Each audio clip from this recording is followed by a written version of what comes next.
लेकिन उसमें एक व्यक्ति शायद पकड़ा गया और उससे तार जोड़ने का प्रयास कर रहे हैं। और मुख्यमंत्री ने ये कहा है कि किसी भी दोषी को बख्शा नहीं जाएगा। और आप देख भी रहे हैं कि दोषियों को पूर्ण रूप से, देखिए हादसा हो जाता है, मैं ये मानता हूँ।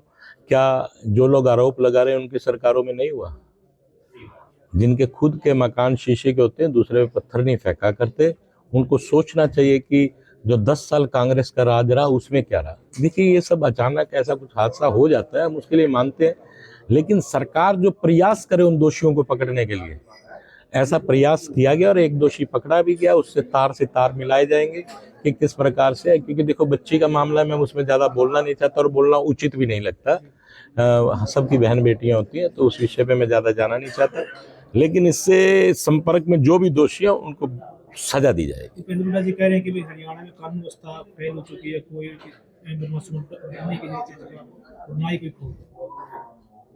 मैं बड़े सीनियर साथी हैं, उनके बारे में क्या कहूँ। मैं वही आपसे कहा कि जिनके खुद के घर शीशे के होते पत्थर नहीं फेंका करते, तो उनको खुद सोचना चाहिए कि कांग्रेस के राज में क्या हालात रहे कांग्रेस के राज में। या तो ऐसा ना कि उनके राज में तो कभी कुछ हुआ नहीं।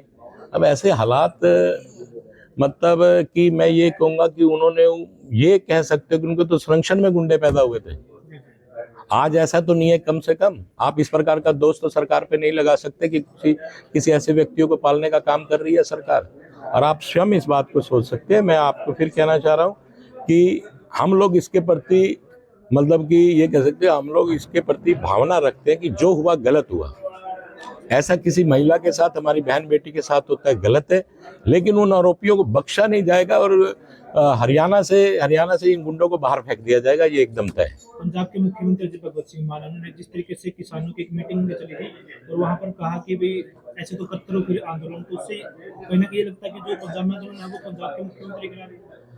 देखिए मेरे कहने की आवश्यकता नहीं है, आप सब समझ रहे हैं कि पंजाब के जो मुख्यमंत्री है किस प्रकार से वो बयानबाजी कर रहे हैं। उनको क्या सोचना चाहिए। हमारे हरियाणा के मुख्यमंत्री ने फसलों के ऊपर एमएसपी पर फसलों को खरीदने का काम किया है और ये कहा है कि एक एक दाना हम खरीदेंगे।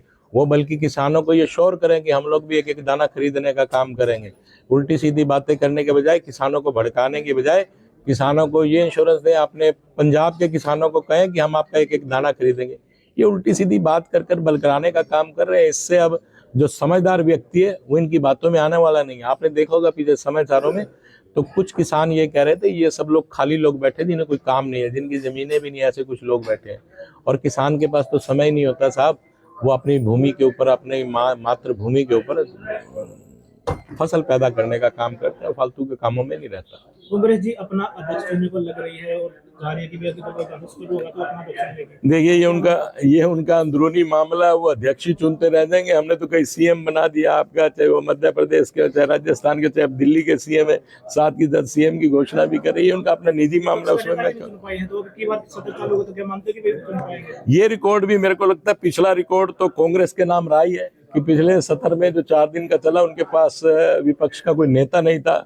और शायद कांग्रेस ये रिकॉर्ड फिर दोबारा से कायम करेगी कि इस बार भी नेता नहीं रहेगा। हमसे जुड़े रहने के लिए हमारे YouTube चैनल को सब्सक्राइब करें और नई वीडियो की नोटिफिकेशन के लिए बेल आइकॉन को दबाएं। अगर आप ये वीडियो Facebook पर देख रहे हैं तो लाइक जरूर करें और ज्यादा से ज्यादा शेयर करें। धन्यवाद।